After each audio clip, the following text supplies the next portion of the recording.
All right, so you have you presented an offer to the seller. The seller accepted it. Now, as soon as the seller accepted, the next step is to do a home inspection.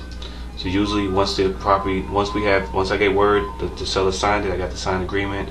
I give you a call and I say, hey, you have to call the inspector. I give you a couple of names. Call and set up an appointment, and you have to do it within 10 days of the seller signing the agreement.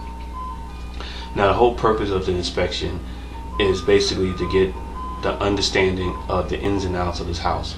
You're gonna walk from each corner, every inch of that house. You're gonna go through the whole property, and inside and outside, and they're gonna be able to give you a report, basically based on anything that they find and all the whole situation of the house.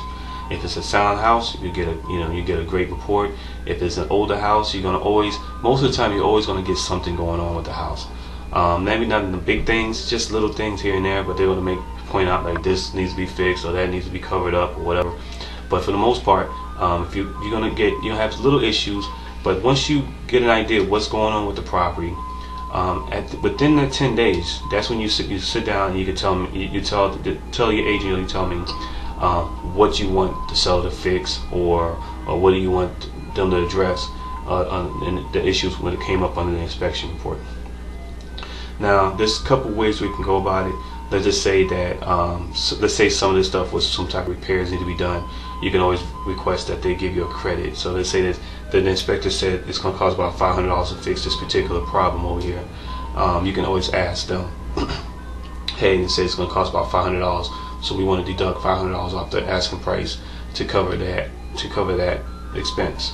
Now, the one thing is, everything is negotiable, but the seller is not automatically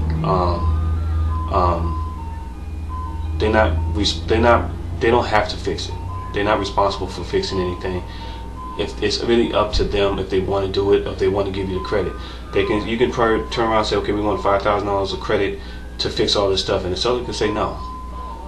My job as a realtor is if that's what you want to present them, I'll present it to them, but it's ultimately up to them it's up to them to make decisions if they want to fix it or not.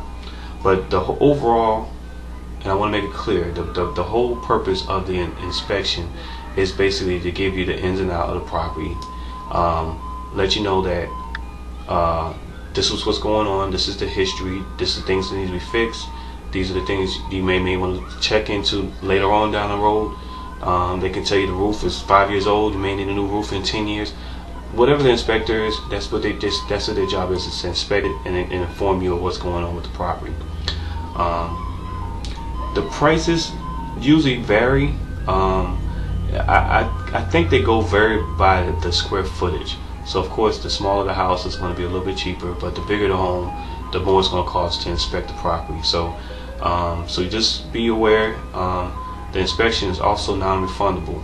You put down $500 for the inspection, that money's gone. You pay that inspector did his job, they give you a report.